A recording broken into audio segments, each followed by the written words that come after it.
Happy Friday. Hope you guys are doing well. Go ahead and hit pause and try to figure out definition and part of speech of quell. Today we have a Q word that's super rare, super awesome.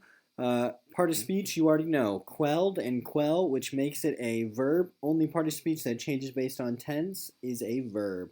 Now, Grandma quelled the fire with a quilt. And as you can see, she's kind of fanning it. Maybe she fanned the fire with a quilt. Let's plug that into another sentence and see if that makes sense. The mother attempted to fan the infant's cries? No. What would a mother do if a infant was crying? Maybe try to calm them down, try to console them. Grandma tried to calm down the fire. That kind of makes more sense. The National Guard was sent in to try to quell the rioting crowd. Once again, to quell means to quiet or to calm down.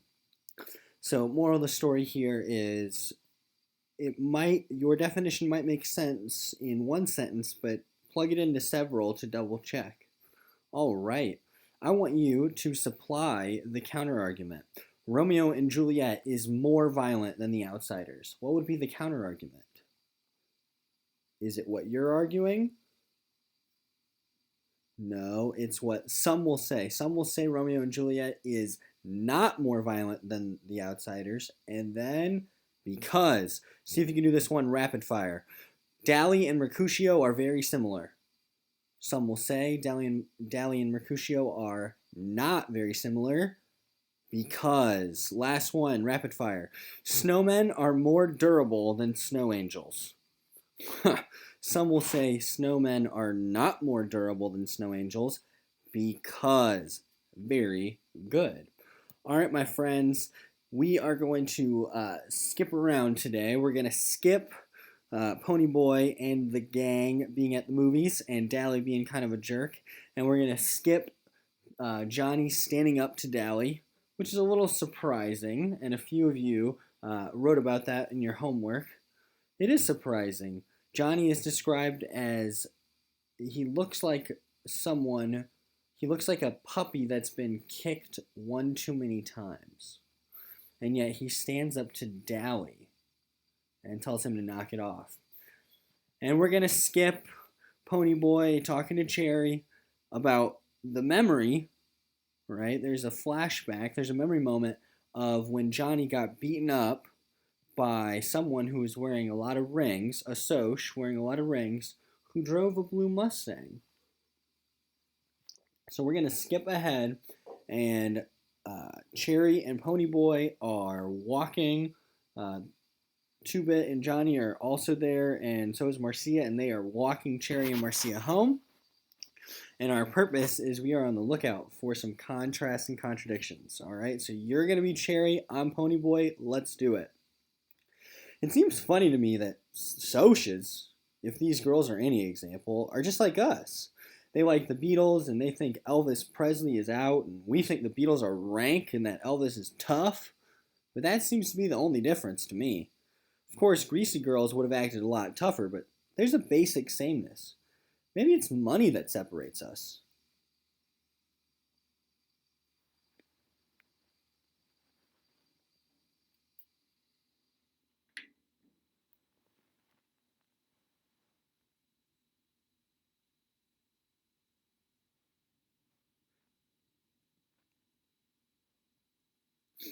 That was the truth. Soches were always behind a wall of aloofness, careful not to let their real selves show through.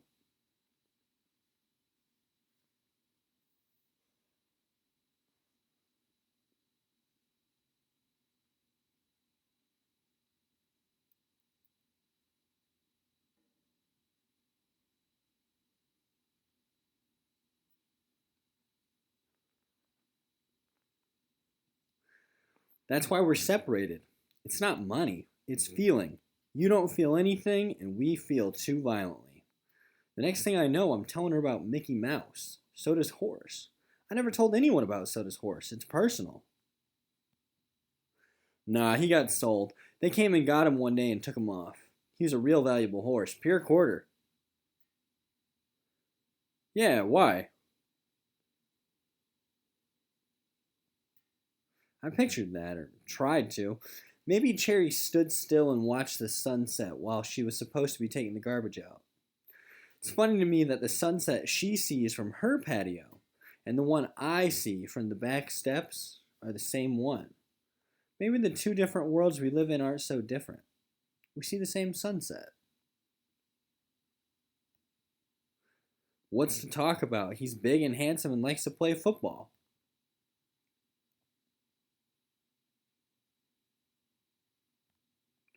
He's not like Soda Pop at all, and he sure ain't like me. He's hard as a rock and about half as human. He's got eyes exactly like frozen ice. Thinks I'm a pain in the neck, and he likes soda. Everybody likes soda, but he can't stand me. I bet he wishes he could stick me in a home somewhere, and he'd do it too if Soda'd let him. So let's pause there. You surprised by anything that we've heard here? I'll go first. I'm surprised that Ponyboy is sharing very personal stories with a girl that he just met, and especially a girl who's a soc, right? Telling her about Mickey Mouse, another memory moment. Soda's horse. Are you surprised by anything else?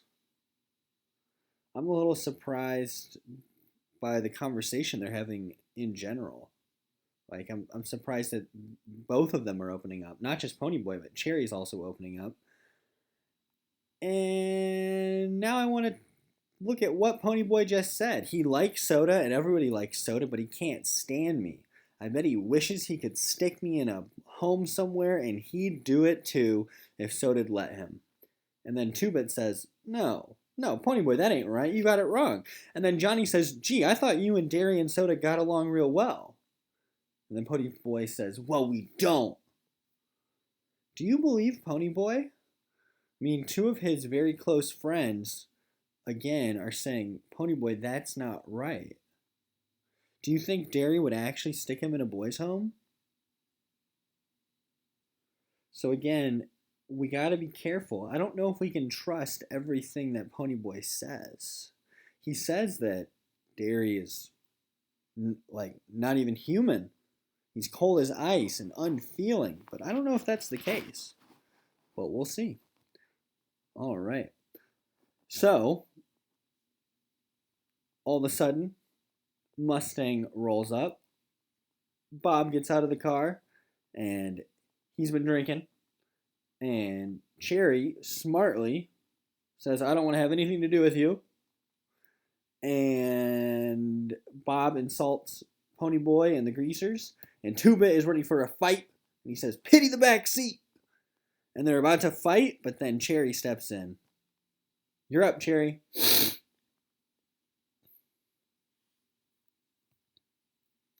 I couldn't use this. Drops his busted pop bottle. I couldn't ever cut anybody.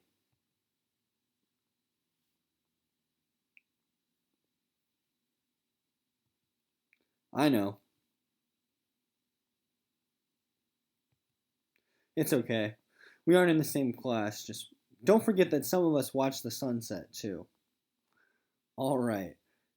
Are you surprised by Cherry here? She's opening up with Ponyboy.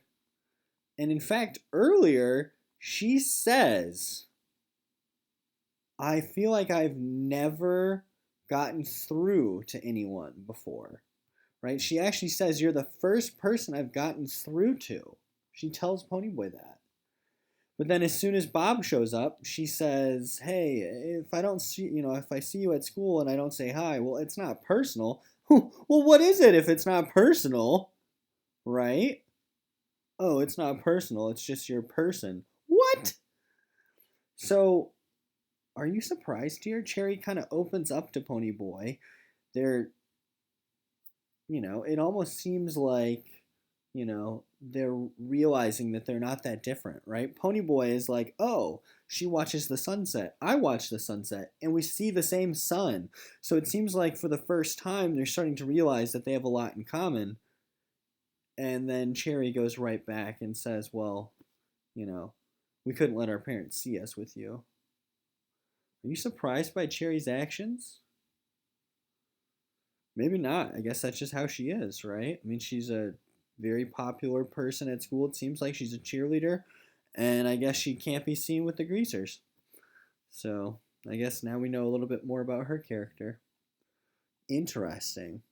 I wonder why Jerry says that. Anywho, let's move on. All right. So Johnny and Ponyboy, Two-Bit leaves them and they go to the park and they relax for a little bit and they end up falling asleep. What I would like you to do, I want you to be Johnny, I'm going to be Ponyboy, and I want to read through this short section because I think there's some important information here. All right, so you're Johnny, you're up. Glory, what time is it?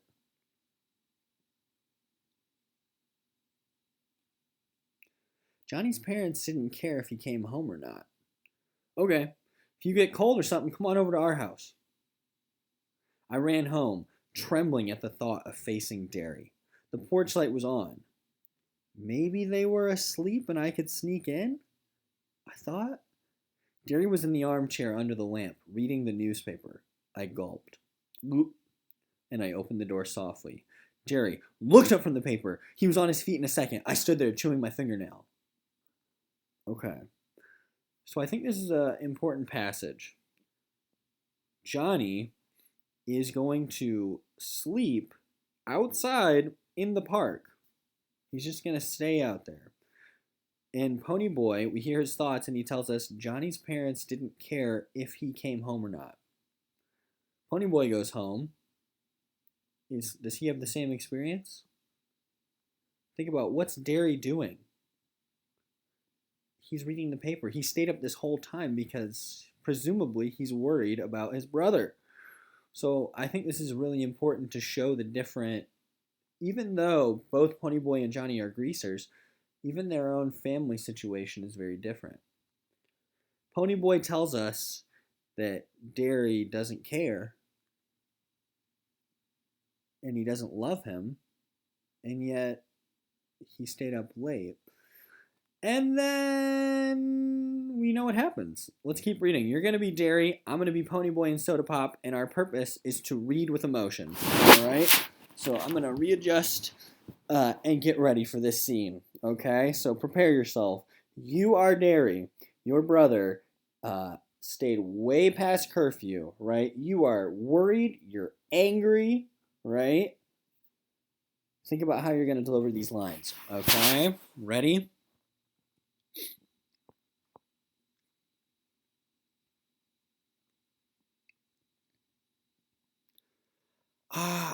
I went to sleep in the lot.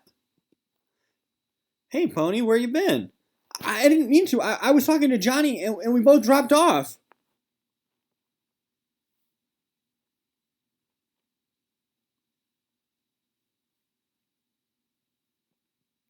I said I didn't mean to.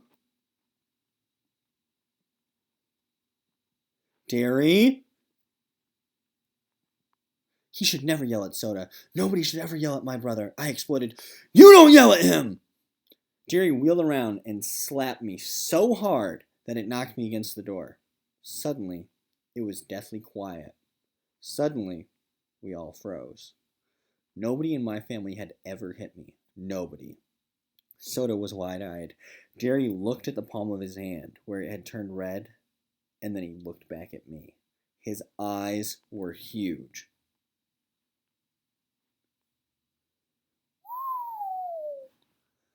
All right, my friends. Maybe Ponyboy was right all along. A bunch of you guys had asked about this moment in particular because it's surprising, right? It's surprising that Derry hits Ponyboy. Why would he smack him?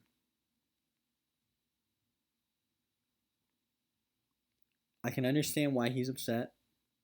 I can understand why he's worried about Ponyboy. And, you know, it's a really sad situation because, like he says, he can't even call the police. You know, typically in the situation, you'd call the police and like you'd go and try to find, you know, someone, but they can't. He doesn't want to do that because they'd put him in a boys' home. He'd have to go to like foster care. He wants, you know, to make sure that his younger brothers can live with him. So strange. And then here we have Soda trying to stick up for Ponyboy. Soda Pop kind of being in between the two. And then he smacks Ponyboy, you know? So try to understand why he does this. And obviously we don't, it's not even just one reason, but interesting. Ponyboy runs away, goes and finds Johnny, says, "Hey, Johnny, we're running away." They start running, and the chapter ends with Ponyboy saying, "Things gotta get better, I figured. They couldn't get worse. I was wrong." End of chapter. My friends, why would Essie Hinton end the chapter that way? Clearly, she wants you to keep reading. When you end a chapter by saying, "Oh yeah, things couldn't get worse, I was wrong," well, clearly, things are about to get much worse. And they are. So, without further ado, go read chapter 4 because it's crazy, alright? Read chapter 4, record one signpost, make one discussion question, turn it in just like normal. I'll go and show you on the classroom page. Here we go, stream classwork. Homework number 3, I'll click on it. Just like the last homework, alright. Page number, blah, blah, blah, label, aha moment, or, C plus C, brief notes, Ponyboy realized, blah, blah, blah. Write the quote the right way, write out the anchor question. Again, the anchor questions are down here. Hit turn in when you're all done. Hope you guys have a fabulous weekend. Hope you guys keep enjoying the book, and stay gold. Later.